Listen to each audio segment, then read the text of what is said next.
Hi friends, welcome to Ignited Minds. Today we are going to understand chapter number 6 from your civics book class 10 NCERT. The name of the lesson is political parties. Today in this video we are going to understand how can parties be reformed. तो जैसे आगे के topic में हमने देखा कि बहुत सारे ऐसे चैलेंजेस हैं जो एक पॉलिटिकल पार्टी को फेस करने पड़ते हैं एंड इन चैलेंजेस को ओवरकम भी करना ही पड़ता है। अदरवाइज ये पॉलिटिकल पार्टीज हम वोटर्स का विश्वास खो देगी एंड ऐसा होने से वोट्स भी तो नहीं मिलेंगे। अब ऐसे में question is, are the political parties really willing to reform? क्या वे अपने आप को चेंज करना चाहती है, अपने पार्टी में बदलाव लाना चाहती है? एंड अगर वे बदलाव लाना चाहते हैं then who is stopping them from reforming? And अगर वे बदलाव लाना नहीं चाहते तो क्या उन्हें अपनी पार्टी में बदलाव लाने के लिए फोर्स किया जा सकता है? ऐसा प्रॉब्लम सिर्फ हमारे कंट्री में ही नहीं है, all over the world this problem is faced by the citizens. हम वोटर्स तो अगर उन्हें वोट नहीं देंगे तो वे लीडर्स तो रिप्लेस हो जाएंगे, बट उनके बदले another set of party leaders आ जाएंगे। अगर वे अपनी पार्टी में बदलाव लाना ही नहीं चाहते then how can anyone force them? क्योंकि by hook or by crook the parties want to win the elections, right? अब बदलाव लाकर कुछ गड़बड़ हो गई तो the parties don't want to take any risk. तो चलो देखते हैं क्या स्टेप्स लिए गए हैं in our country to reform political parties and its leaders. The first step taken is एक एंटी डिफेक्शन लॉ पास किया गया था। एक स्कूल में अगर एक आध दो टीचर बहुत अच्छा पढ़ाती है तो दूसरी स्कूल वाले उन अच्छी टीचर्स को ज्यादा सैलरी का, कुछ एक्स्ट्रा फैसिलिटी का या हायर पोस्ट का ऑफर देगी। अब अगर ये टीचर्स ये स्कूल छोड़कर नई स्कूल ज्वाइन कर ली तो उस स्कूल का क्या होगा? उस पर्टिकुलर सब्जेक्ट के लिए बच्चे तो टोटली उस टीचर पर डिपेंडेंट थे। अब नई टीचर आएगी, उसे उस स्कूल का सिस्टम समझने में, उन बच्चों को समझे एंड बच्चे उन्हें समझे, उसमें देर तो लगेगी। बच्चे तो उन्हें जल्दी एक्सेप्ट ही नहीं करेंगे। तो पेरेंट्स क्या करें? उस स्कूल में ही अपने बच्चों को रखे या वे टीचर्स गई है उस स्कूल में बच्चों को शिफ्ट करें। Same is the case with the parties also. Parties एक दूसरे के मेंबर्स को ललचाने वाली ऑफर्स देते हैं कि हमारी पार्टी में आ जाओ, तुम्हें तुरंत मिनिस्टर बना देंगे वगैरह। वे भी लालच में आकर पार्टी छोड़कर दूसरी पार्टी ज्वाइन कर लेते हैं। अब वोटर्स तो कंफ्यूज्ड, वोट किसे दे? पुरानी पार्टी को या अपने मनपसंद लीडर ने जो पार्टी ज्वाइन की है उस पार्टी को? इस तरह से पार्टीज चेंज करने को हम डिफेक्शन कहते हैं। नाउ इस तरह का डिफेक्शन हर पार्टी में ना हो, इसीलिए एंटी डिफेक्शन लॉ लाया गया इन 1985। नाउ इस लॉ के थ्रू उन्होंने डिक्लेयर कर दिया कि इफ द एमएलएस और MPs changes parties then they will lose the seat in the legislature.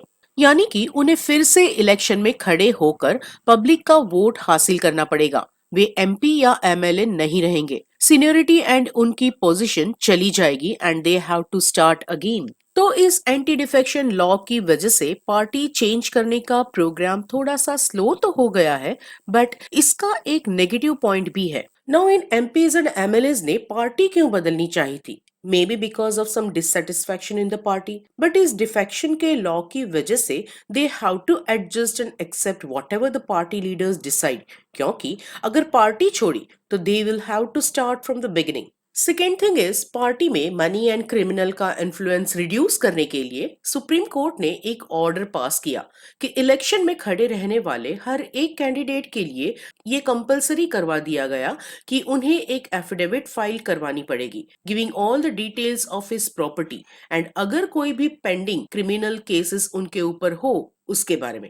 एक तो उनके ऊपर कोई भी क्रिमिनल केस पेंडिंग नहीं होना चाहिए एंड इलेक्शन से पहले उनकी जमीन जायदाद की डिटेल्स प्लस 5 साल की टर्म पूरी होने के बाद वापस प्रॉपर्टी की सब डिटेल्स देनी पड़ेगी सो दैट उन पर ये वॉच रखा जाए कि उन 5 सालों में इन्होंने गलत काम करके कहीं बहुत सारी प्रॉपर्टी तो नहीं बना ली। इस नए सिस्टम ने पब्लिक को इन कैंडिडेट्स के बारे में सारी इंफॉर्मेशन खोलकर सामने रख दी। इससे हम वोटर्स को पता चले कि कहीं इसके ऊपर कोई क्रिमिनल केस तो नहीं बना था पास्ट में, इसकी प्रॉपर्टी कहीं गलत तरीके से तो जमा नहीं की गई। So we have got all the information about that candidate. But एक प्रॉब्लम इसमें हो रही है कि एफिडेविट तो फाइल करना है, बट अगर उसमें इंफॉर्मेशन गलत भी भरी गई हो तो पता नहीं चल पा रहा है। So there is no system to check if the given information is true और not. The third step is, आगे हमने देखा कि there was lack of internal democracy. तो उस चैलेंज को ओवरकम करने के लिए election commission pass an order कि ऑर्गेनाइजेशनल इलेक्शंस कंडक्ट करवाने ही पड़ेंगे, एंड प्लस आपको इनकम टैक्स रिटर्न की फाइल रिटर्न करनी ही पड़ेगी। इससे क्या होगा कि हम सबके पास इन कैंडिडेट्स की इंफॉर्मेशन रहेगी। बट यहाँ पर भी सेम हो रहा है। इलेक्शन कमीशन के ये ऑर्डर्स पार्टी एक्सेप्ट तो कर रही है, बट जस्ट फॉर्मेलिटी की तरह, एज अ रिस्पॉन्सिबिलिटी या जेन्युइनली एक्सेप्ट नहीं कर रही। तो ऑर्गेनाइजेशनल इलेक्शंस ये लोग एज अ फॉर्मेलिटी पेपर पे तो करवा देते हैं कि भाई आपने जो ऑर्डर पास किया हम उसे एक्सेप्ट करते हैं and we have proof also on paper. But असल में इसका कितना एडवांटेज रहा, प्लस रियलिटी में ये एक्सेप्टेबल है या नहीं, it is not clear. So these are the three steps taken to reform political parties. अब इसके अलावा कुछ सजेशंस भी दिए गए हैं to reform political parties. The first suggestion is that a law should be made to regulate the internal affairs of political parties। यानी कि एक लॉ बनाया जा सकता है जिसमें पॉलिटिकल पार्टीज के इंटरनल अफेयर्स को गवर्नमेंट मैनेज करे। इसमें कंपलसरी कर दिया जाना चाहिए पॉलिटिकल पार्टीज को to maintain register of its members. इससे हमें पता चल सकता है कि कौन कौन इन पार्टीज के रियल मेंबर्स हैं। कोई भी कहीं से भी आकर इलेक्शन के टाइम टिकट लेकर इलेक्शन लड़ने तो नहीं आ गए। सो एक रजिस्टर मेंटेन करना चाहिए इन पार्टी मेंबर्स का। कॉन्स्टिट्यूशन क्या है? Rules and regulations of a country, right? तो पार्टी का भी एक अलग से कॉन्स्टिट्यूशन बनाया जाए and they should follow the rules and regulations.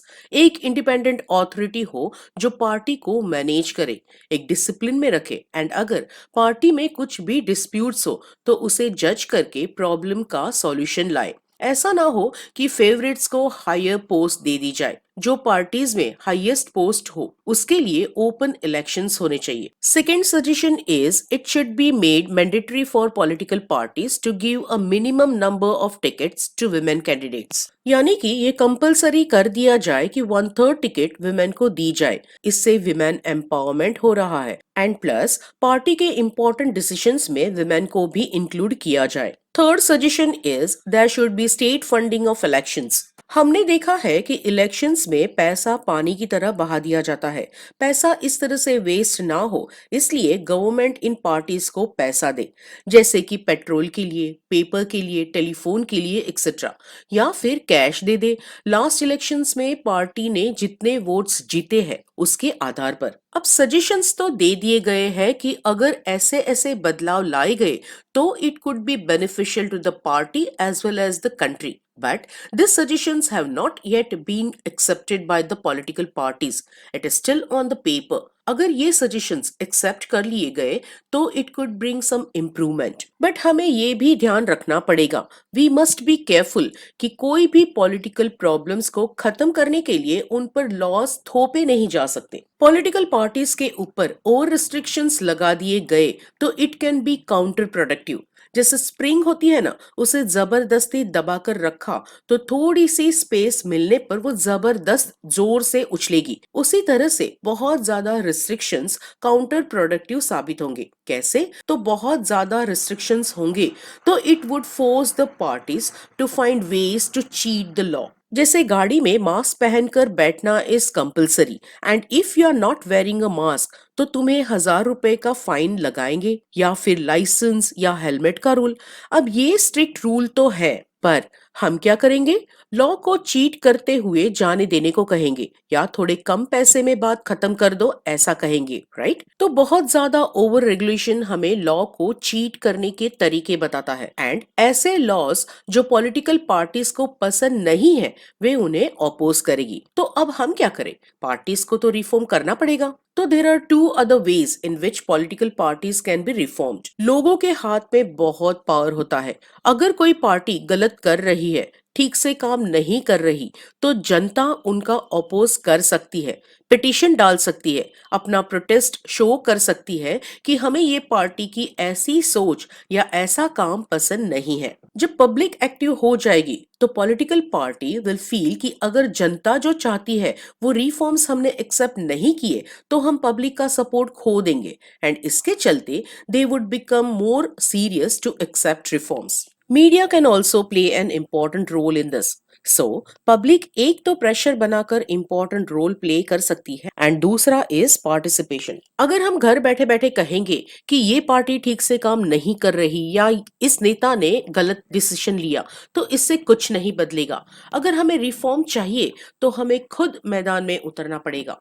सो जो बदलाव चाहते हैं वो खुद आकर पॉलिटिकल पार्टी ज्वाइन करे, तब एक्चुअल में बदलाव आएगा जब पब्लिक का पार्टिसिपेशन इंक्लूड होगा। क्रिकेट मैच के टाइम काफी बार ऐसा होता है, हमारी घर बैठे बैठे कमेंट्री चालू ही रहती है कि अरे ये शॉट उसने गलत मारा, अरे ये कैच उसने छोड़ दिया।